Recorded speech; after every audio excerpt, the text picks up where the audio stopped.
The smell hit me first: old grease, burnt coffee, and the faint metallic tang of exhaustion that seemed to cling to my uniform, no matter how many times I washed it. My feet throbbed inside my worn sneakers as I wiped down table 7 for what felt like the 100th time that shift. The diner's fluorescent lights buzzed overhead, casting everything in that sickly yellowish glow that made even the youngest customers look half dead. I was invisible here. Just another black girl in a stained apron, refilling coffee cups and forcing smiles at people who looked through me like I was part of the furniture. "Maya, table 12 needs water," Donna barked from behind the counter, not even looking up from her phone. "On it," I murmured, grabbing a pitcher with hands that had gone numb somewhere around hour 6 of my double shift. It was nearly midnight on a Tuesday, and the diner was mostly empty except for a few regulars nursing their loneliness in coffee and pie. I should have been at home. Should have been studying for my ASL interpretation exam. Should have been 1,000 places other than here. But student loans didn't pay themselves, and neither did my mother's medical bills. I was halfway to table 12 when the door chimed. The temperature in the room seemed to drop. 3 men walked in, and everything about them screamed money and danger in equal measure. The first 2 were clearly security, broad-shouldered, wearing dark suits that probably cost more than my entire year's tuition, their eyes scanning the diner with the kind of systematic precision that made my stomach tighten. But it was the 3rd man who made me freeze mid-step. He moved like a shadow given form, tall and lean in a charcoal suit that fit him like it had been sewn directly onto his body. Korean, probably in his early 30s, with sharp cheekbones and eyes so dark they looked black in the diner's harsh lighting. His presence filled the space in a way that had nothing to do with physical size and everything to do with power. This was not the kind of man who belonged in a place like this. He didn't look at the menu board or the empty tables. His gaze swept the room once, cataloging exits, threats, witnesses, before settling on the booth furthest from the windows. One of his men moved ahead, checking the seat, the view, even glancing under the table before giving a subtle nod. I realized I was staring and quickly looked away, my heart hammering against my ribs. "Maya!" Donna hissed. "Stop gawking and take their order." I wanted to refuse. Every instinct I had screamed that these men were dangerous, that I should stay as far away from them as possible. But I needed this job, and Donna's glare promised I'd lose it if I didn't move. I forced my feet to carry me toward their table, pitcher trembling slightly in my hand. As I approached, I noticed a 4th man being helped through the door.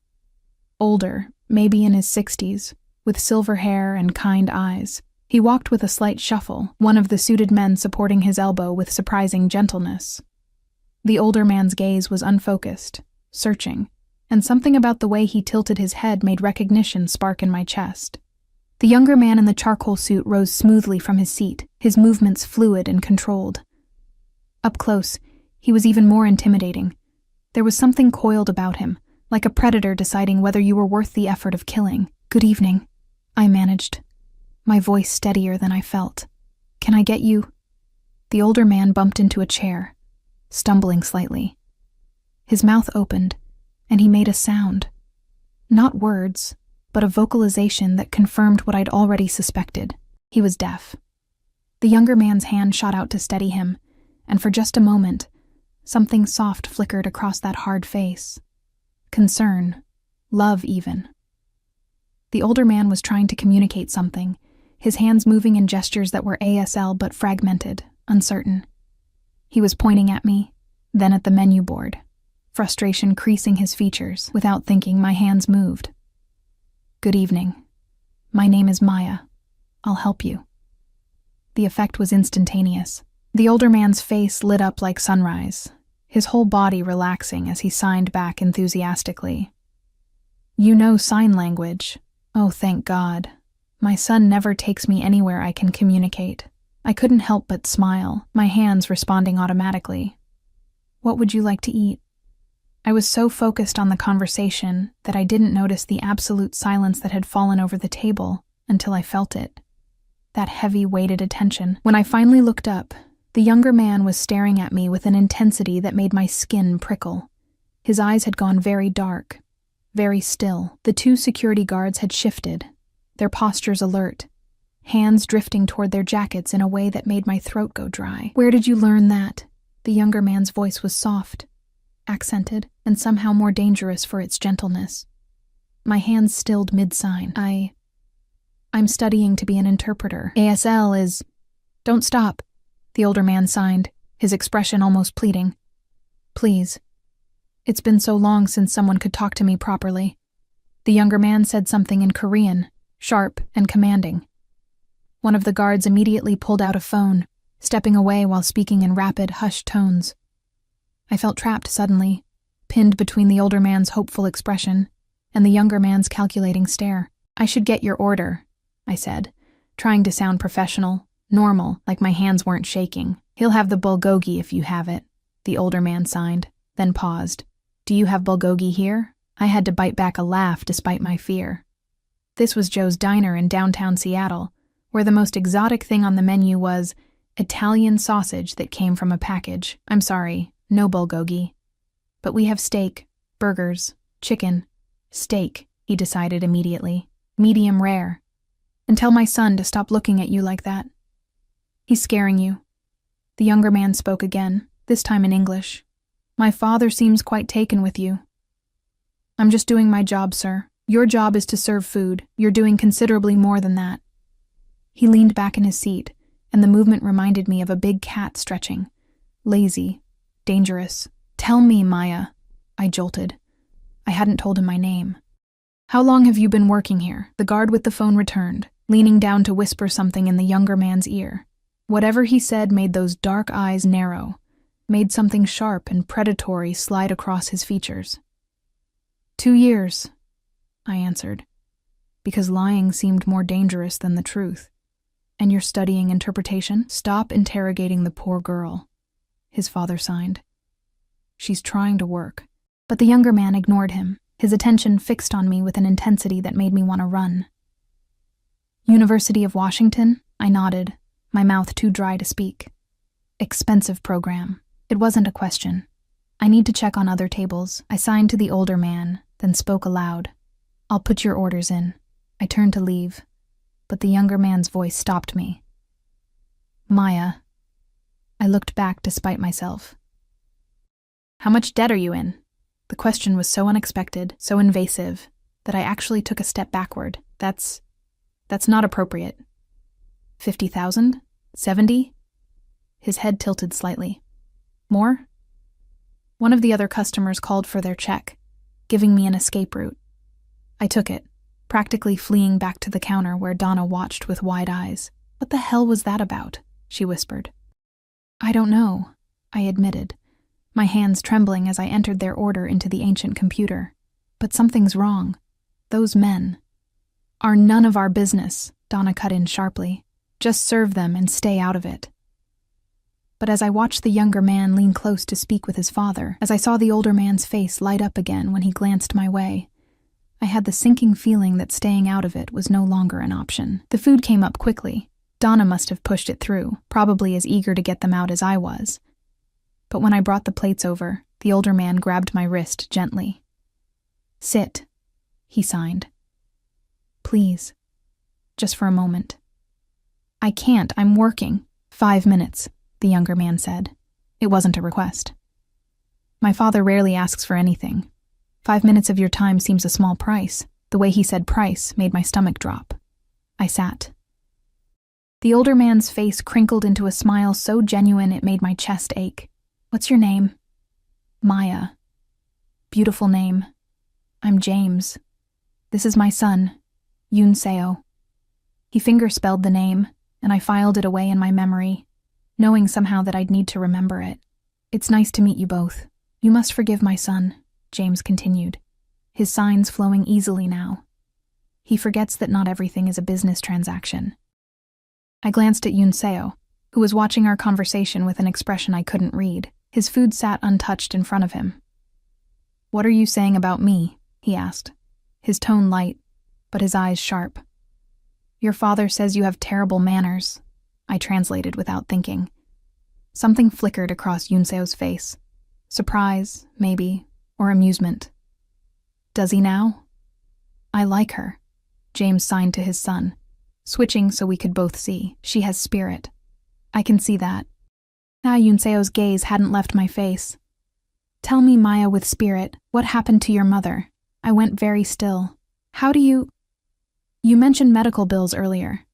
When you were muttering to yourself. He hadn't missed anything, I realized with growing dread. What's wrong with her? Stroke, I heard myself say. 6 months ago. She's in a care facility. Expensive. Yes. And your father? Gone. Since I was 7.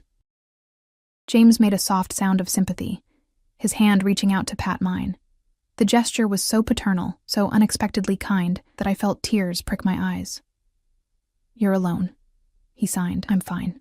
I lied. You're drowning, Yoonseo said quietly, and there was something almost gentle in his voice. Working 2 jobs, failing classes because you're too exhausted to study, watching your debt grow while your mother deteriorates in a facility that smells like death and disinfectant. Stop, I whispered. Why? He leaned forward, and I caught a scent, something expensive and clean, cedar and smoke. Because the truth hurts? Because you've been telling yourself that if you just work hard enough, sacrifice enough, it will somehow be okay? You don't know anything about me. I know everything about you. His smile was sharp. I know you're 3 months behind on your rent. I know the care facility sent you a notice last week threatening to transfer your mother to a state facility. I know you've been taking extra shifts, but it's still not enough. It will never be enough. The tears came then, hot and humiliating. Why are you doing this? Because I have a proposition for you. Don't. James signed urgently to his son. She's a good girl. Leave her alone. But Yoonseo ignored him. I need someone who can communicate with my father. Someone I can trust. You don't know me. I know enough. And I'm willing to pay off your debts. All of them. Your student loans, your mother's medical bills, your rent. In exchange, you'll stay with my father, help him communicate, keep him company. It was too much, too good, too obviously a trap. What's the catch? The catch, he said softly, is that you'll belong to me. The words hung in the air between us like smoke. She won't do it, James signed frantically. It's not fair to her. But I was already doing the math in my head. No more double shifts. My mother in a good facility, finishing my degree. Freedom. What exactly does belong to you mean? I asked. Yoonseo's smile was slow and dangerous. That's what we're going to find out. Before I could respond, his phone buzzed. He glanced at it, and something dark crossed his face. He stood abruptly, the guards immediately moving into formation around him.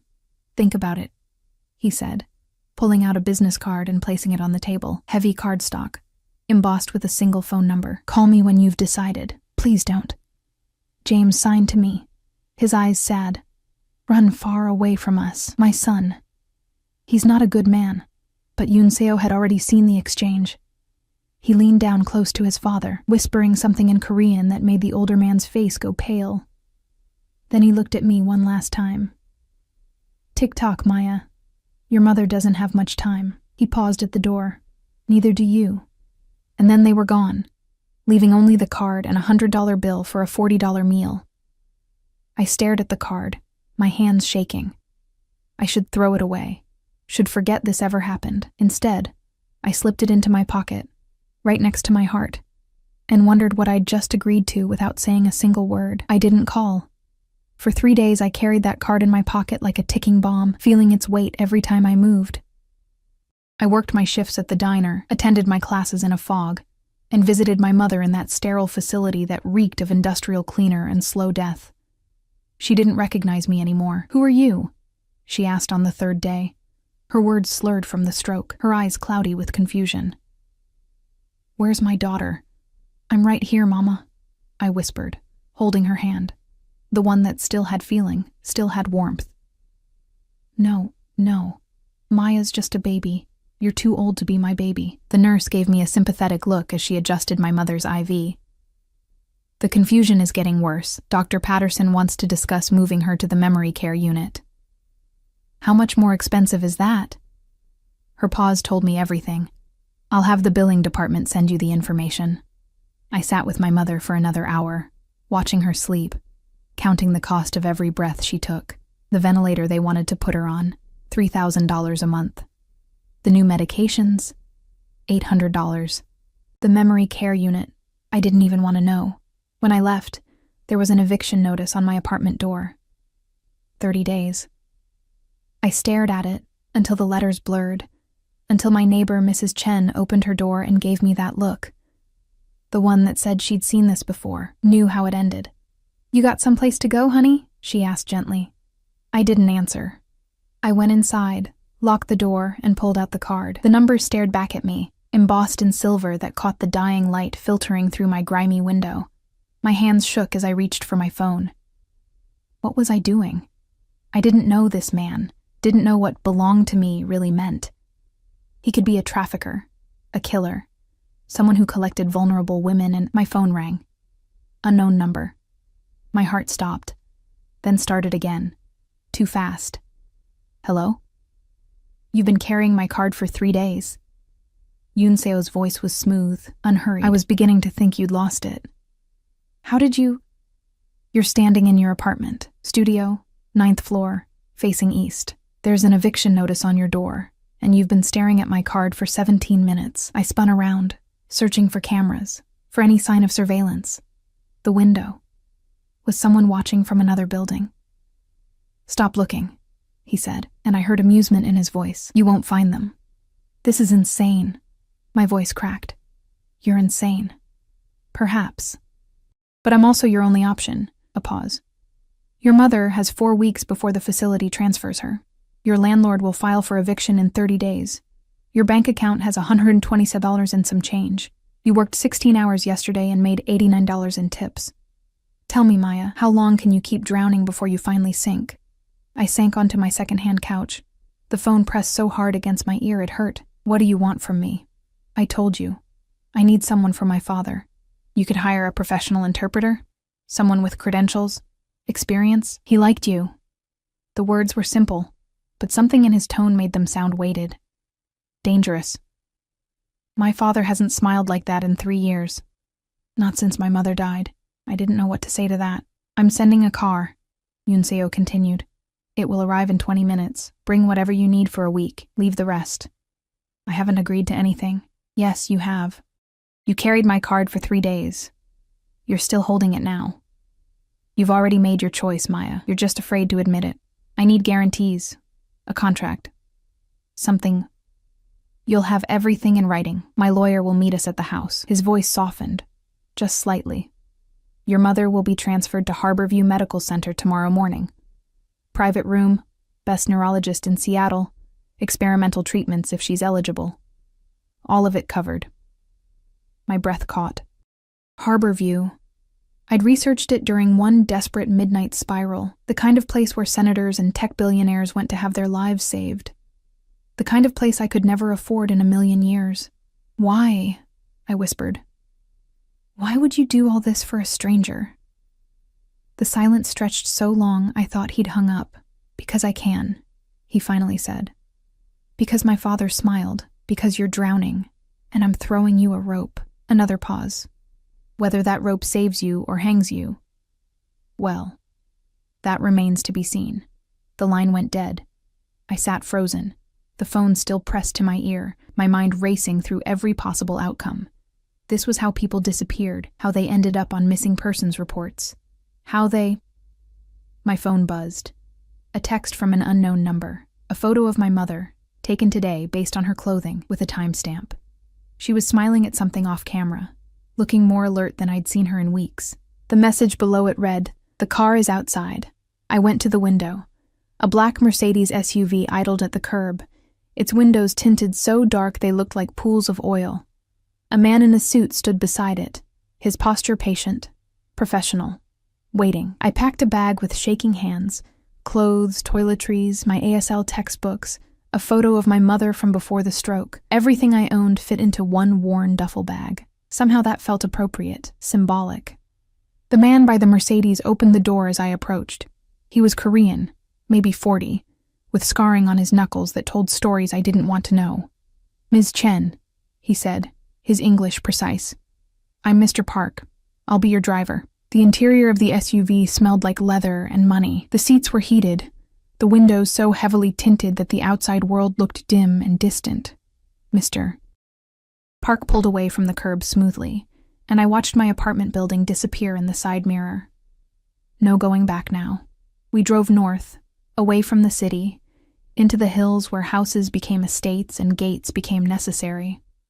The Mercedes turned onto a private road, lined with old-growth firs, their branches creating a canopy that blocked out the late afternoon sun. Then the house appeared. House was too small a word for it. The place was a compound, ultra-modern architecture of glass and steel and dark wood that seemed to grow out of the hillside.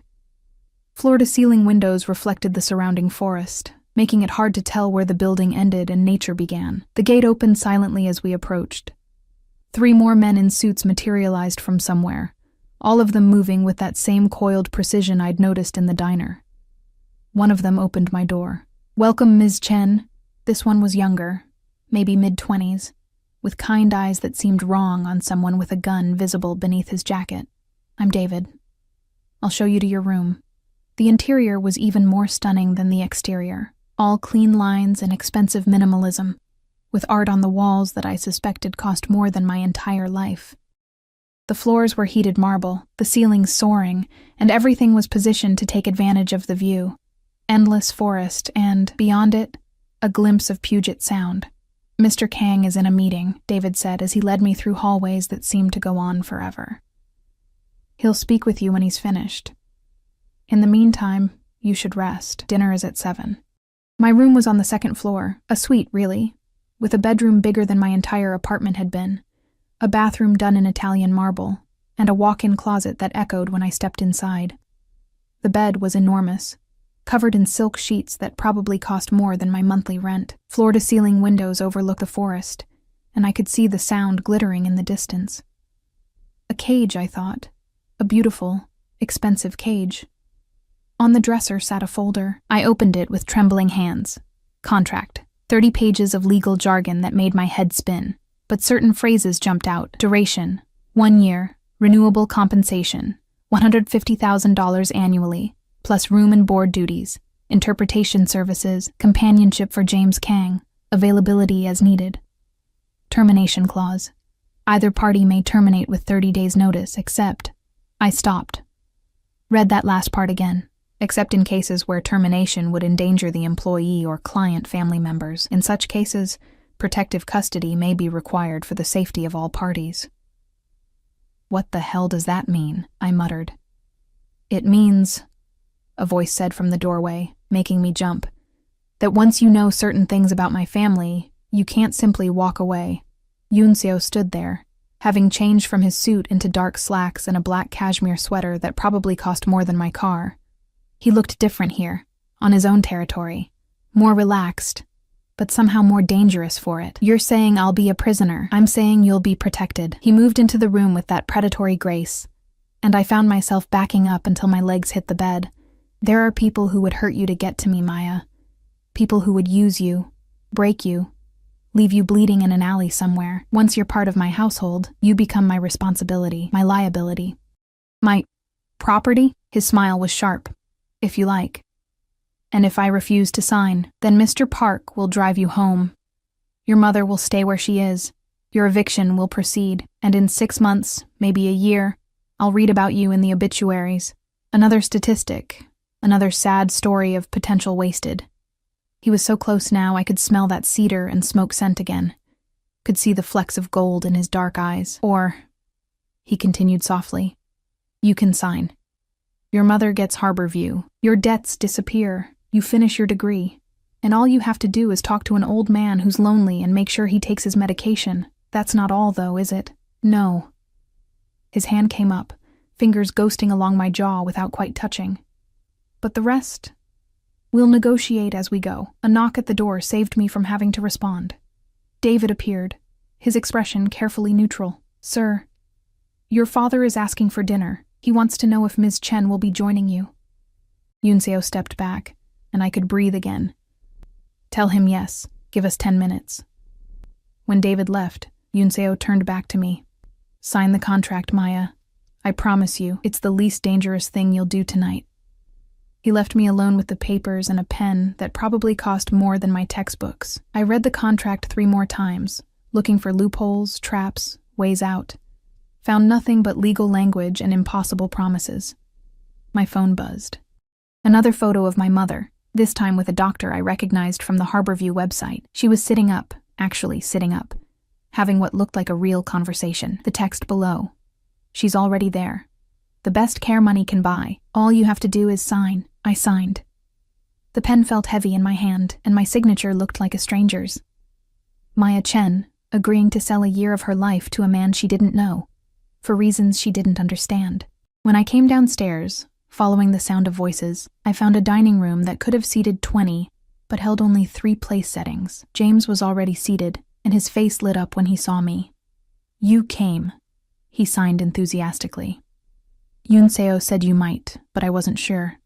"Of course I came," I signed back, trying to smile. How could I refuse such a kind invitation? Yunseo watched our exchange from the head of the table, a glass of wine in his hand. "What are you saying?" "Your father is happy I'm here," I translated. "And are you?" "Happy?" I looked at the table laden with food. Korean dishes I didn't recognize, prepared by what must have been a professional chef. Looked at James, who was signing something about how excited he was to have someone to talk to. Looked at Yunseo, whose dark eyes held secrets and promises and threats in equal measure. "I'm here," I said. "That's all that matters." His smile was slow and sharp. "For now." Dinner was surreal. James signed constantly, telling me stories about Korea, about Yunseo as a child, about his late wife. I translated when asked, kept my hands moving, tried to ignore the way Yunseo watched me like he was solving a puzzle. "My father says I was a difficult child," Yunseo said at one point, amusement coloring his voice. "Is that what he said?" I said. "You were impossible," James corrected, grinning, "always getting into fights, always thinking you knew better than everyone." "Some things don't change," I murmured, then caught myself. Yunseo's eyebrow rose. "Did you just insult me?" I translated what your father said. "You added commentary." "Did I?" I met his gaze, felt that same dangerous pull. My mistake. James laughed silently, his whole body shaking with mirth. "I like her," he signed to his son. "Don't break her." Something dark flickered across Yunseo's face. "I'll try." After dinner, James hugged me goodnight, an unexpected gesture that made my throat tight, and was escorted away by one of the guards. Then it was just Yunseo and me in that enormous dining room. "Your room is ready," he said. "David will show you anything you need." "That's it? I just go to sleep? Unless you'd prefer to stay up with me." His smile was dangerous. "I have paperwork to finish. You could keep me company." Every instinct screamed to refuse, to run upstairs and lock myself in that gilded cage. Instead, I heard myself say, "Okay." His surprise was evident, just for a moment, before that mask of control slipped back into place. "Interesting choice," he murmured, and I wondered, not for the first time, exactly what I'd just agreed to. Yunseo's office was on the 3rd floor, accessible only by a private elevator that required both a keycard and a fingerprint scan. The precautions should have terrified me. Instead, I found myself cataloging every detail. The cameras in the corners, the reinforced door, the way his hand hovered near the small of my back without quite touching as he guided me inside. The room itself was a study in contradictions. One wall was entirely glass, overlooking the forest and the dark water beyond. The others were lined with books, some in English, many in Korean, a few in languages I didn't recognize. His desk was massive, made of dark wood that gleamed under recessed lighting, and covered with papers, laptops, phones, too many phones. "Sit," he said, gesturing to a leather chair across from his desk. I sat, hyper-aware of how the chair seemed to swallow me, how small I felt in this space that was so clearly his domain. He poured 2 glasses of something amber from a crystal decanter. "Do you drink?" "Not usually. Tonight you do." He handed me a glass, his fingers brushing mine deliberately. "You'll need it." The whiskey burned going down, but it was smooth, expensive. Nothing like the cheap vodka I'd shared with roommates in undergrad. Yunseo settled behind his desk, loosening his collar just slightly. The gesture made him look almost human. Almost. "Tell me about your father," he said. I blinked. "What?" "Your father. You said he left when you were 7. Tell me why." "That's none of your business. Everything about you is my business now, Maya." He leaned back in his chair, studying me. "You signed the contract. That means I need to know who you are, what makes you vulnerable, what could be used against you." "Used against me by whom?" His smile was cold. "By my enemies, by people who would see hurting you as a way to hurt me, by anyone who realizes that you've become—" He paused, choosing his words carefully. "Valuable to my household." The way he said valuable made my skin prickle. "My father was a gambling addict," I said finally, the words bitter on my tongue. "He borrowed money from the wrong people. One day he just disappeared. Left my mother with his debts and a 7-year-old daughter. Did they come after you? The people he owed?" "A few times. My mother worked 3 jobs to pay them off. It took her 5 years. I took another sip of whiskey. She sacrificed everything for his mistakes. And then she had the stroke, and I realized I was doing the exact same thing. Sacrificing everything, drowning in debt, destroying myself to fix problems that weren't mine. And now you're here." Yunseo's gaze was intense, unwavering, trading one kind of debt for another. "At least this debt comes with health insurance." He laughed, an actual laugh, low and genuine. "You have a spine after all. Good. You'll need it. Why?" I leaned forward. "What exactly are you involved in that requires this level of security? The guards, the cameras, the fingerprint scanners. You're not just some businessman, are you?" "No." He said it simply, without elaboration. "So what are you?" "Careful, Maya. Some questions, once answered, can't be unasked." He stood, moving to the window, his reflection ghostly against the darkness outside. "My father thinks you're innocent, pure. He wants me to protect that. And what do you think?" He turned, and the look in his eyes made my breath catch. "I think innocence is a luxury neither of us can afford anymore." Before I could respond, one of his phones buzzed. He glanced at it, and his whole demeanor changed, shoulders tensing, jaw tightening, something dangerous sliding behind his eyes.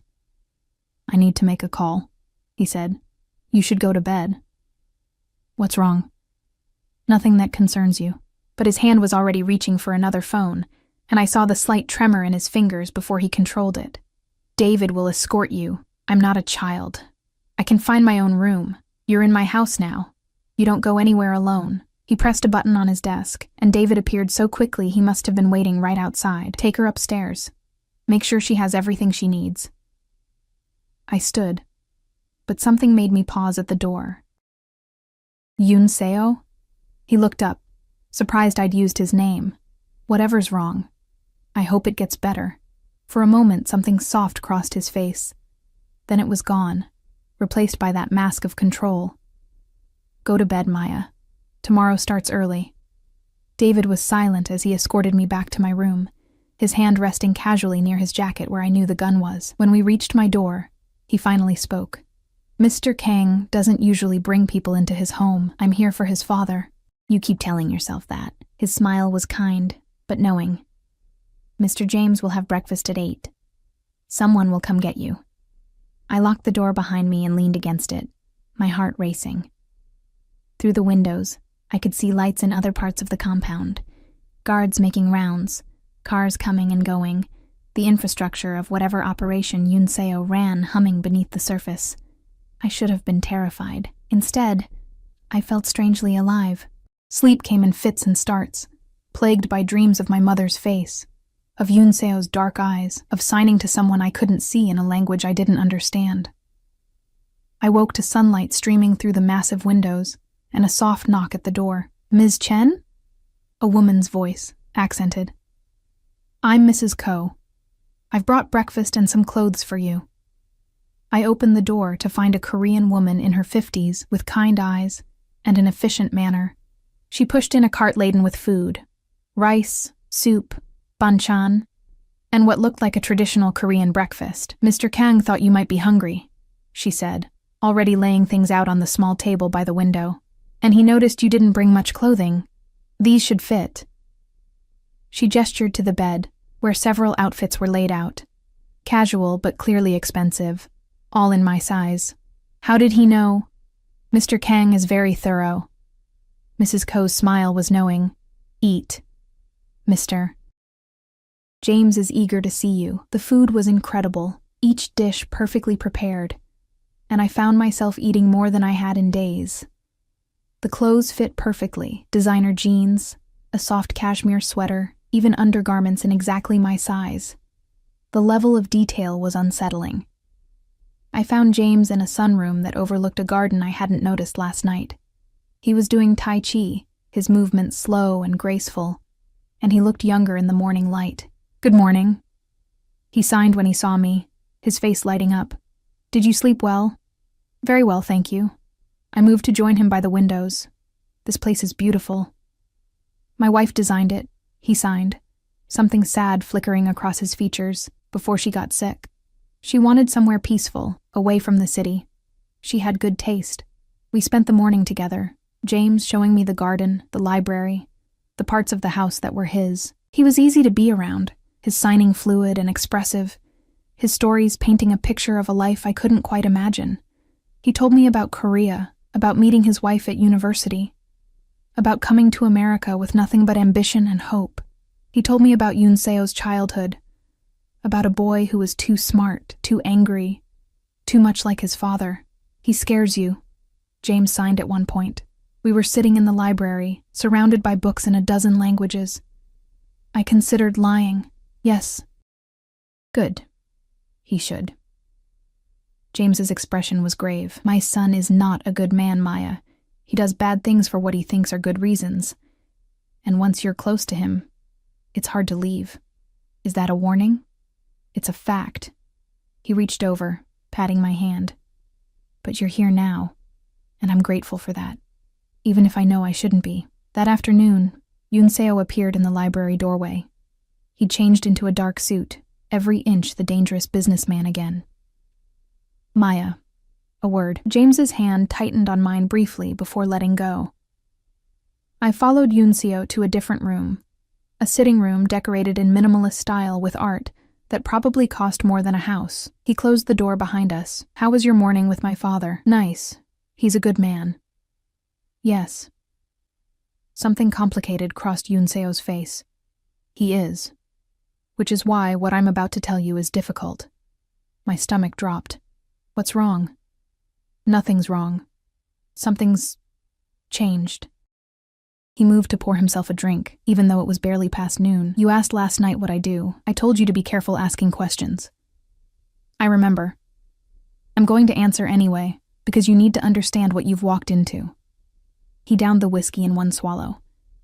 My family is involved in import-export, legitimate businesses mostly, but we also facilitate certain transactions, provide certain services, things that exist in gray areas of the law. You're in the mafia. I said it flatly. That's a crude term, but essentially, yes. He watched my face carefully. Does that change things for you? I don't know. My hands were shaking. Should it? Most people would run. Most people aren't drowning in debt with a mother dying in a state facility. His smile was sharp. Practical. I like that. He set down the glass. There's something else. Someone I need you to meet. Who? Come.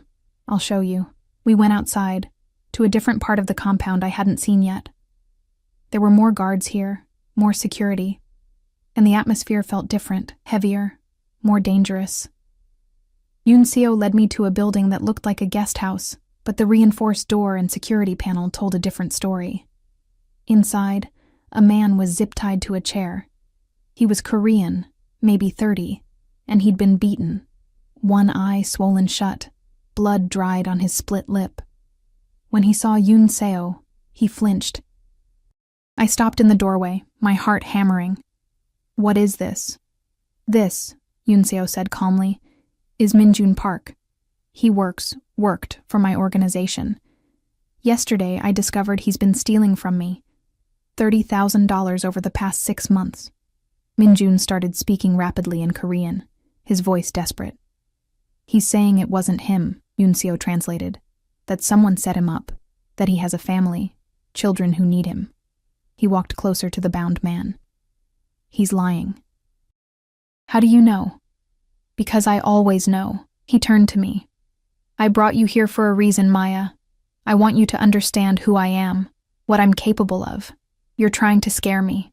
I'm trying to give you a choice. Right now, you can still leave. Sign a different contract, one that keeps you and your mother safe but separate from my world. Or you can stay. Knowing exactly what that means, I looked at Minjun, at the fear in his eyes, at the blood on his face, looked at Yunseo, standing there calm and controlled while a man begged for his life. What are you going to do to him? I whispered. That depends on several factors. Whether he tells me the truth, whether he can pay back what he stole, whether I'm feeling merciful. He stepped closer to me. Whether you ask me to be. What? Ask me to let him go, Maya, right now.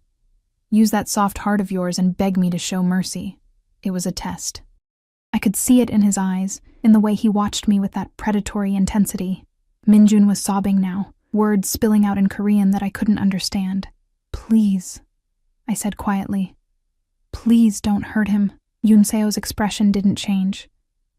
Why should I listen to you? Because... I struggled for words. Because everyone deserves a second chance. Because maybe he's telling the truth about his family.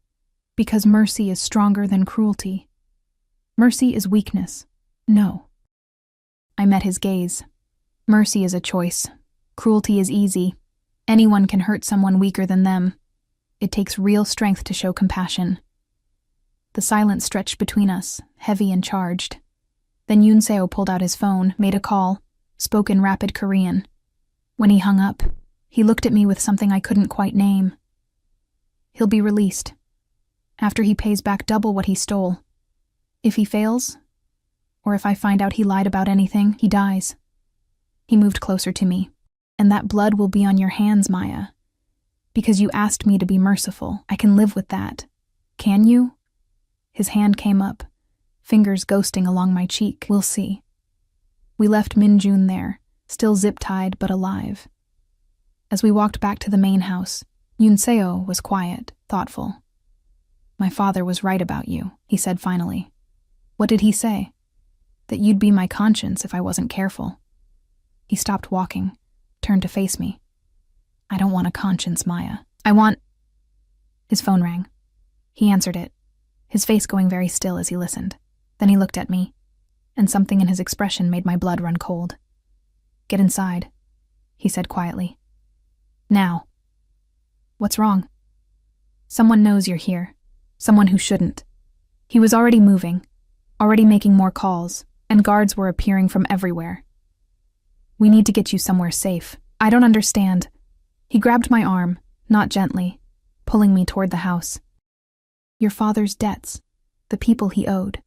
They're not gone, Maya. They've been waiting. And now they know you're under my protection. How would they? Because someone told them. His jaw was tight. Someone in my organization. Someone who wants to use you to get to me. We were running now, David and 2 other guards flanking us. The house loomed ahead, and I could see more men taking up positions, weapons appearing. What's going to happen? I gasped. Yunseo pulled me inside, into an elevator I hadn't seen before, one that went down instead of up. That depends, he said as the doors closed, on how much you're worth to them. The elevator descended into darkness, and I realized with cold certainty that I'd made a terrible mistake. I'd thought I was trading one cage for another. I hadn't realized I was trading safety for war. The elevator opened into a bunker. There was no other word for it. Reinforced concrete walls, multiple computer screens showing security feeds from every angle of the compound, a weapons locker that made my stomach turn, and a communications setup that looked like something from a spy movie. Stay here, Yunseo commanded, already moving to the screens. Don't touch anything. Don't leave this room. You can't just lock me down here. I can, and I will. He was typing commands into a computer, and I watched the security feeds shift, zoom, refocus. David, Stay with her. Shoot anyone who tries to get through that door who isn't me or my father." David nodded, his hand already on his weapon. I grabbed Yunseo's arm before he could leave. "Tell me what's happening, please." For a moment, his mask cracked, and I saw something underneath.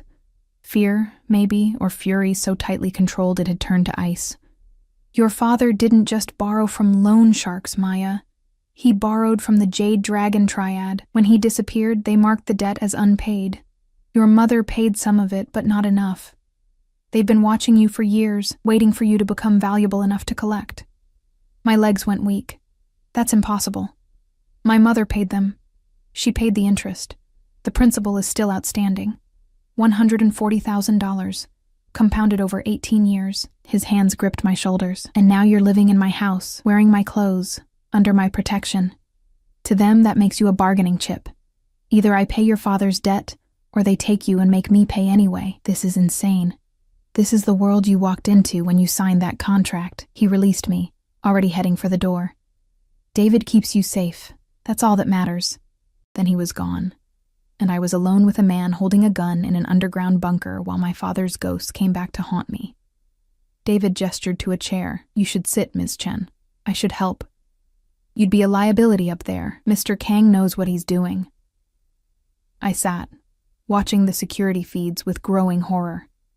Men were approaching the compound, 6 of them that I could see, maybe more in the shadows. They moved with military precision, spreading out to cover all angles. On one screen, I saw Yunseo emerge from the house with 8 of his men. He looked calm, controlled, hands loose at his sides. But I could see the tension in his shoulders, the way his men positioned themselves in a protective formation. The audio crackled to life. "Kang Yunseo." The voice was heavily accented, speaking English. "We come to discuss a debt. There is no debt between us, Chen Wei." Yunseo's voice was cold. "The girl is under my protection. That makes her my concern, not yours. Her father's debt died with him. Or should have if you had any honor." I heard someone laugh, harsh and mocking. "Honor? From the man who built his empire on blood and betrayal? Your father would be ashamed." Something flickered across Yunseo's face on the screen. "Leave. Now, before this becomes a problem neither of us wants. Give us the girl. We'll forgive the debt, walk away clean. You keep your honor, we keep ours." "No." The word was flat, final. "Then we take her." Everything happened at once. Gunfire erupted on the screens, not from Yunseo's men, but from the forest beyond. Suppressed shots, professional, calculated. 2 of the Triad members went down before they could even raise their weapons. Yunseo and his men had already taken cover, returning fire with brutal efficiency. I watched, transfixed and horrified, as the compound turned into a war zone. "They were waiting," David murmured beside me. "Mr. Kang knew they'd come armed. He had counter-snipers positioned since this morning." "He knew?" I turned to him. "He knew this would happen?" "He suspected. The moment you signed that contract, he started preparing." David's expression was grim. "Mr. Kang doesn't leave things to chance." On the screen, Yunseo was moving, not retreating, but advancing.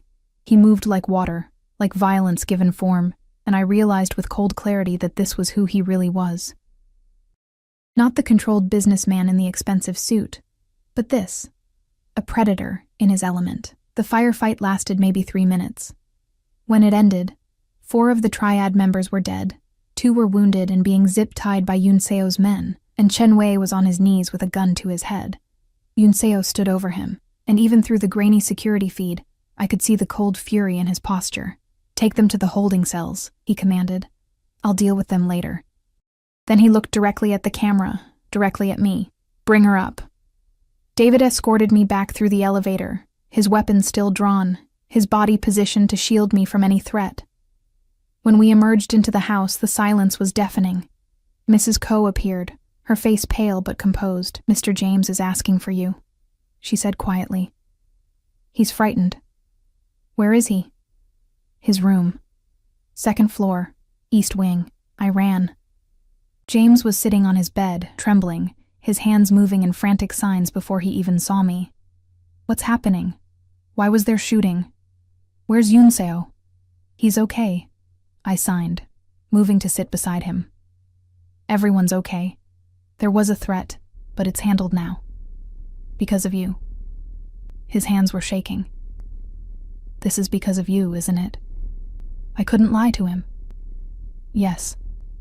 I told him not to bring you here. Told him it was too dangerous. Tears welled in his eyes. But he never listens, never thinks about the consequences. I'm sorry, I signed, my own hands trembling. I didn't know. Of course you didn't. He grabbed my hands, stilling them. That's what makes this so cruel. You're innocent, and now you're trapped in our world. The door opened. Yunseo stood there, blood on his shirt. Not his, I thought, hoped, his expression unreadable. Get out. James signed to his son. You've done enough. I need to speak with Maya. She's not one of your employees to order around. She's a person. A good person. And you're going to destroy her just like you destroy everything else. I'd never seen Yunseo flinch before. But he did then, just slightly, before that mask slammed back into place. 5 minutes, he said to me. My office. Please. The please surprised me. I signed to James that I'd be back, that everything would be okay. Lies, maybe, but necessary ones. Then I followed Yunseo through hallways that suddenly felt like a maze, each turn taking me deeper into something I didn't understand. His office door closed behind us with a soft click that sounded like a cell locking. Sit, he said, but I remained standing. You knew. You knew they'd come for me. I suspected. And you didn't tell me? Didn't warn me? Would you have stayed if I had? He moved to pour himself a drink, and I noticed his hands weren't quite steady. Would you have signed that contract knowing people might die because of you? People did die because of me. People died because they came onto my property with weapons, threatening what's mine. He downed the whiskey. That's on them, not you. I'm not yours. Yes, you are. He set down the glass carefully, too carefully. The moment you signed that contract, the moment you ate at my table, the moment you smiled at my father, you became mine to protect, mine to keep safe. Mine. The possessiveness in his voice should have terrified me.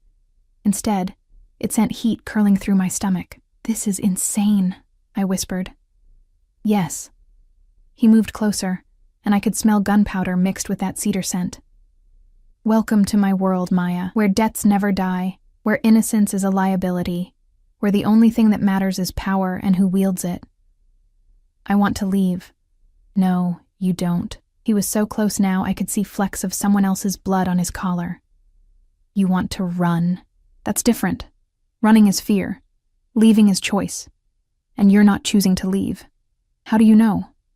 Because if you wanted to leave, you wouldn't be here right now. You'd be in David's car, heading back to your apartment and your dying mother, and your suffocating debt. His hand came up, fingers tracing my jaw with devastating gentleness. But you're here, in my office, arguing with me. Which means part of you wants to stay. You're delusional. Am I? His thumb brushed my lower lip, and I hated how my breath caught. Then why are you shaking? Why is your pulse racing? Why haven't you pulled away? Because he was right. God help me. He was right.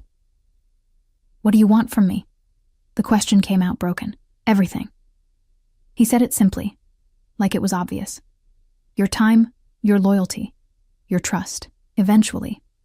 His eyes darkened. Everything else too. I'm not some prize to be won. No. You're a complication I didn't plan for. A weakness I can't afford. A liability that makes me vulnerable. He leaned in, his lips brushing my ear.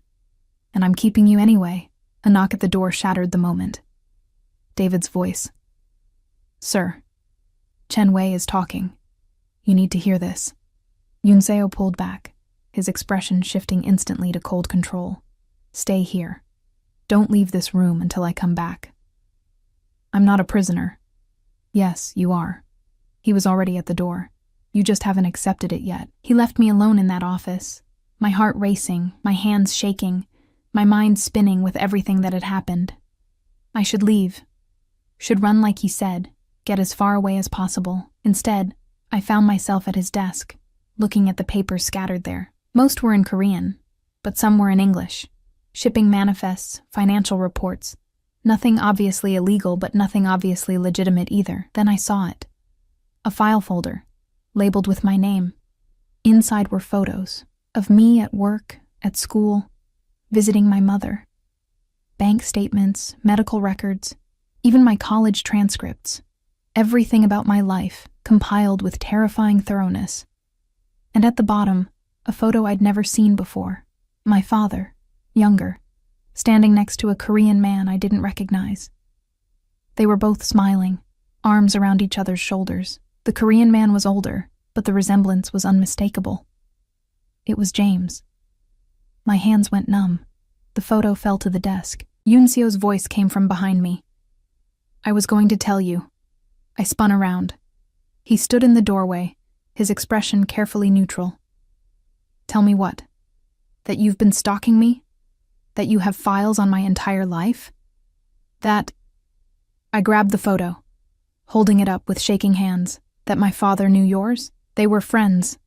Before your father's addiction got bad, before he started borrowing from the wrong people, they grew up in the same neighborhood in Seoul.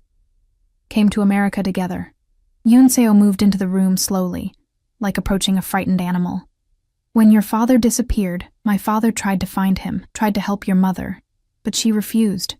Said she wanted nothing to do with anyone from that life. So this was all, what? Charity? Guilt? This was my father seeing your face in that diner and recognizing your father in your eyes. This was him smiling for the first time in 3 years because someone could finally talk to him. Yoon-seo's voice was hard. This was me honoring my father's wish to help the daughter of his dead friend. Dead? The word came out strangled. Your father is dead, Maya, has been for 15 years. The Jade Dragon Triad killed him when he couldn't pay. He pulled out another file, this one thicker. We found his body 3 months ago, buried in a construction site in Tacoma. I was going to tell you, but what? You thought I couldn't handle it? Tears were streaming down my face now. You thought you could just decide what I should and shouldn't know? I thought you had enough to deal with. His control cracked. Your mother dying, your debt crushing you, your whole life falling apart. I thought you deserved one moment of peace before I destroyed even that. You don't get to make those decisions for me. Yes, I do, he was shouting now, all pretense gone. Because you're mine now. Because from the moment you signed that contract, your life became my responsibility. Because... He stopped, breathing hard, and I saw something raw and desperate in his eyes. Because what? I whispered. Because my father loves you already. Because you make him smile. Because you walked into my house and somehow made it feel less like a fortress and more like a home. His hands clenched at his sides. Because every time I see you, I want things I shouldn't want. Because you're everything I can't have and everything I refuse to let go. The silence that followed was deafening. I want to see my father's body, I said finally. Maya, you owe me that much. After all the lies, all the manipulation, all the decisions you made for me, you owe me the truth. He studied me for a long moment, then nodded. Tomorrow. I'll take you myself. Tonight. It's midnight. Tonight, or I walk out that door and never come back. It was an empty threat. We both knew it. But he nodded anyway. Get your coat. And Maya? He caught my arm as I passed. What you're going to see, it won't give you closure. It'll only give you more questions. I'll take my chances. We drove in silence, one of his armored SUVs cutting through the dark streets of Seattle. David drove, another guard in the passenger seat, and Yoon-seo sat beside me in the back, close enough that I could feel his heat but not touching. The morgue was cold, sterile, and smelled like chemicals that couldn't quite mask the scent of decay. The attendant led us to a drawer, pulled it out with practiced efficiency. The body was skeletal, mostly bones and scraps of fabric. But there was enough. Dental records, DNA, the remnants of a watch my mother had given him on their anniversary. It was him. My father, who I'd hated for leaving, who I'd blamed for everything wrong in my life, reduced to bones in a drawer. How did you find him? I asked, my voice echoing in the cold room. The triad who killed him is dead now. His lieutenant talked before he died. Yoon-seo stood behind me. his presence steady. Your father died owing $140,000. I've paid that debt. You're free of it. I turned to face him. Why? Because my father would want me to, because it was the right thing to do. His jaw tightened. Because I needed you free of them, so you'd only be bound to me. There it was again. That possessiveness. That need to control. Take me home, I said quietly. Which home? I looked at the bones that used to be my father. At the man who'd ruined my life by trying to save his own. Thought about my mother, safe and cared for at Harborview. About James, who smiled when he saw me.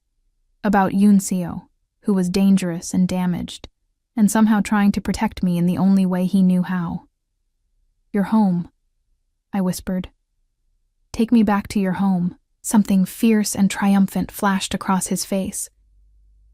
In the SUV, I finally let myself cry, for my father, for my mother, for the girl I'd been who thought the world was simple and choices were clear. Yunseo pulled me against him without a word, and I let him.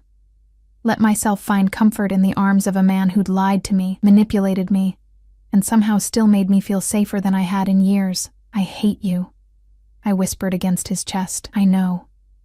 I don't trust you. You will. This is insane. Yes.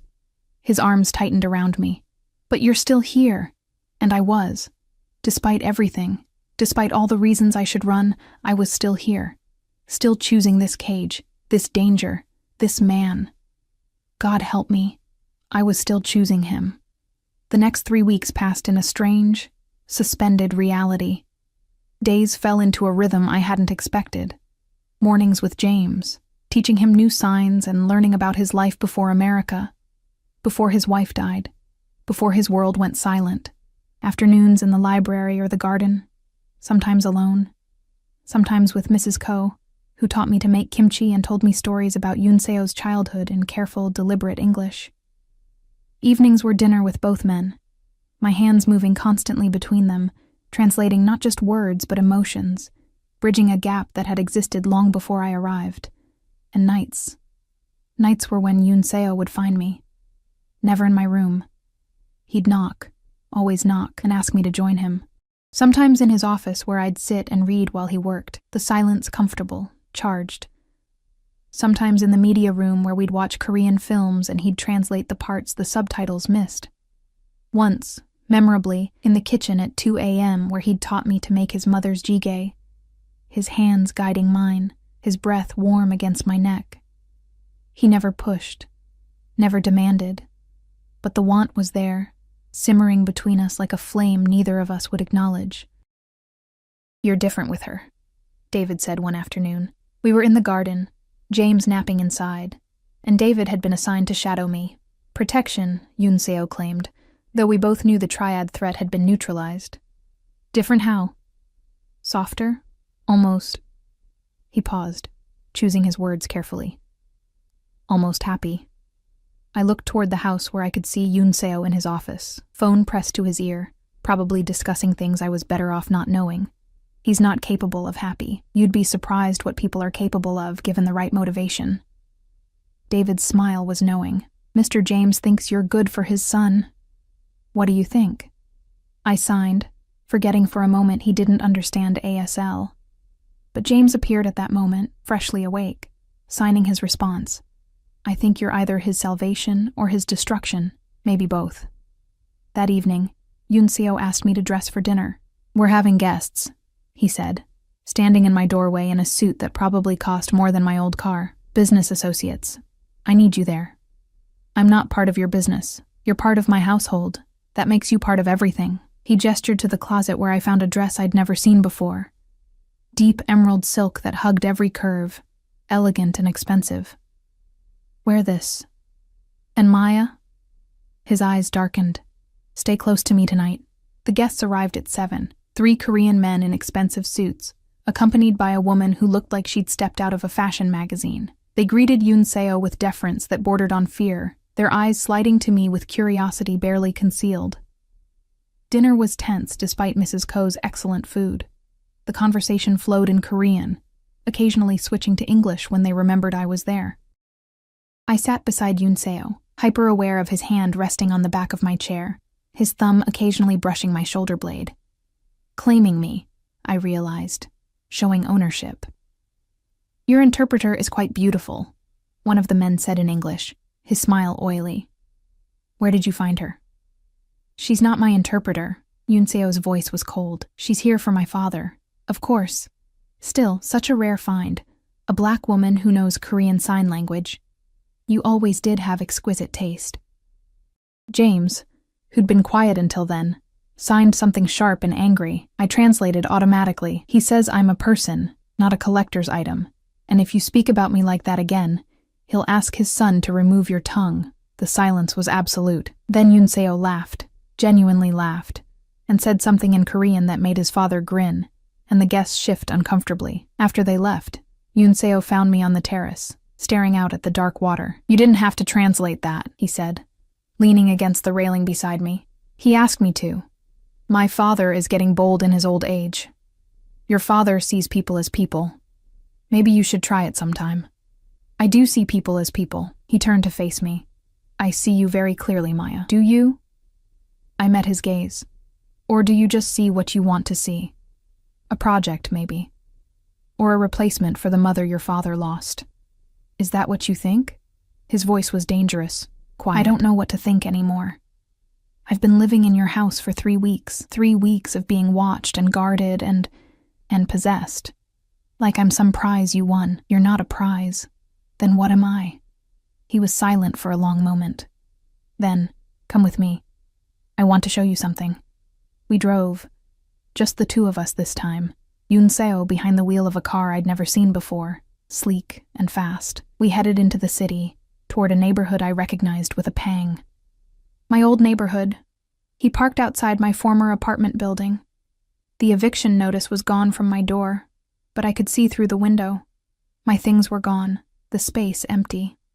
"I had everything moved to storage," Yunseo said quietly. "In case you wanted it back." "Why would I want it back?" "Because I needed you to know you could leave." He turned to face me in the dim light. "That door, I had the eviction canceled. Your landlord has been paid through the end of the year. Your things are safe. Your mother has a bed at Harborview regardless of where you are." His hand found mine in the darkness. "You're not trapped, Maya. You never were." My throat tightened. "You said I belong to you." I said a lot of things, some of them true, some of them aspirational. His thumb traced circles on my palm. "The truth is you scare me. You walk into my house with your soft heart and your bright smile, and you make my father happy. You make him hope. And hope is the most dangerous thing in my world. Why? Because hope makes you vulnerable. Makes you care about things you shouldn't care about. Makes you..." He stopped, his jaw tight. "Makes you what?" "Makes you want things you can't have." He released my hand, gripping the steering wheel instead. "I've done terrible things, Maya. Hurt people, killed people, built an empire on blood and fear. And then you show up, signing to my father, translating his jokes, making him smile, and suddenly I want to be the kind of man who deserves that, who deserves you. Yunseo. But I'm not. I'm the man who stalked you for weeks before approaching you, who manipulated your debt to make you desperate, who brought you into my world knowing it would destroy your innocence." His laugh was bitter. "My father was right to warn you. I ruin everything I touch." I should have agreed. Should have taken the out he was offering, gone back to my empty apartment and my simple life. Instead, I leaned across the console and kissed him. He froze for a heartbeat, then his hands were in my hair, pulling me closer, kissing me back with a desperation that stole my breath. He tasted like whiskey and danger, and something desperately, achingly human. When we finally broke apart, we were both breathing hard. "This is a mistake," he whispered against my lips. "Probably. You should leave. Should get as far away from me as possible." "I know. Maya, take me home," I said. "To your home. Our home." Something broke in his expression, something carefully controlled shattering. "You're sure?" "No, but I'm choosing it anyway. The drive back was silent, charged. When we arrived, James was waiting in the entry hall, his expression knowing. "You told her. He signed to his son." "Yes." "And she stayed." "Yes." James looked at me, his eyes sad and hopeful in equal measure. "You don't have to do this. Don't have to save him. He's not your responsibility." "I know," I signed back, "but maybe I'm not trying to save him. Maybe I'm just trying to save myself." "From what?" "From being alone." James pulled me into a hug, and I felt his chest shake with silent tears. When he pulled back, he signed, "Love him carefully. He breaks easily, even if he pretends he doesn't." That night, I didn't wait for Yunseo to knock. I went to his room, the one I'd never entered before, the inner sanctum he'd kept separate from everything else. He was sitting on the edge of his bed when I opened the door, still in his dress shirt, but the tie gone, looking more human than I'd ever seen him. "Maya." "Don't," I said. "Don't tell me this is a mistake, or that I should leave, or that you're dangerous. I know all of that. I've known it from the beginning. Then why are you here?" I moved closer, and he watched me with those dark eyes that had haunted my dreams. "Because I'm tired of being alone. Because your father makes me laugh. Because you—" I stopped, searching for words. "Because when I'm with you, I feel alive for the first time in years. Even when I'm terrified. Even when I hate you." "Do you?"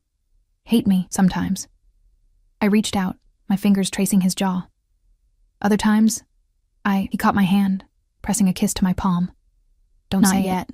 Not until you're sure." "When will I be sure?" "Maybe never." He pulled me closer, and I went willingly, settling into his lap, his arms coming around me. Maybe this is just two broken people finding comfort in the wreckage. Maybe that's enough. He kissed me then, gentle this time, reverent, like I was something precious instead of something he owned.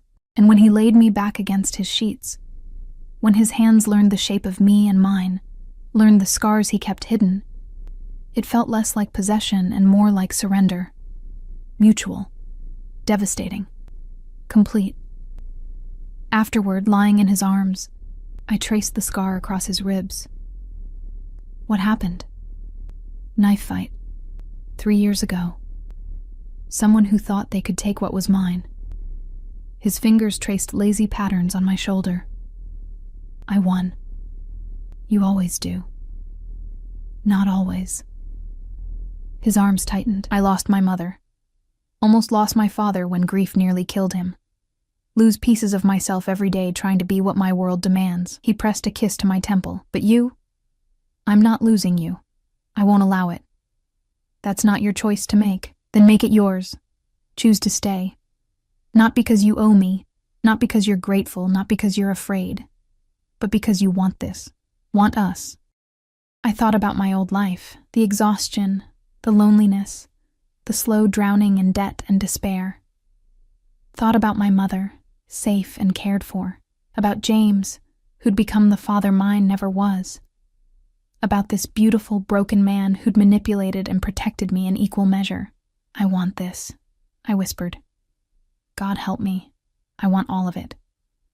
His exhale was shaky, relieved. Then stay. On one condition. He pulled back to look at me. Name it. No more lies, no more secrets. If I'm part of this world, I need to know all of it.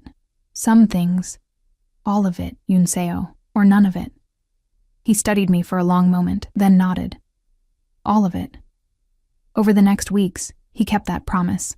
Showed me the legitimate businesses, the shipping company, the restaurants, the real estate holdings. And the other parts, the money laundering, the protection rackets, the gray areas where legal and illegal blurred into something else entirely.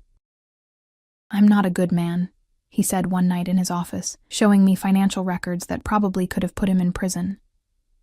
But I protect what's mine, feed families that depend on me, keep order in a world that would tear itself apart without structure.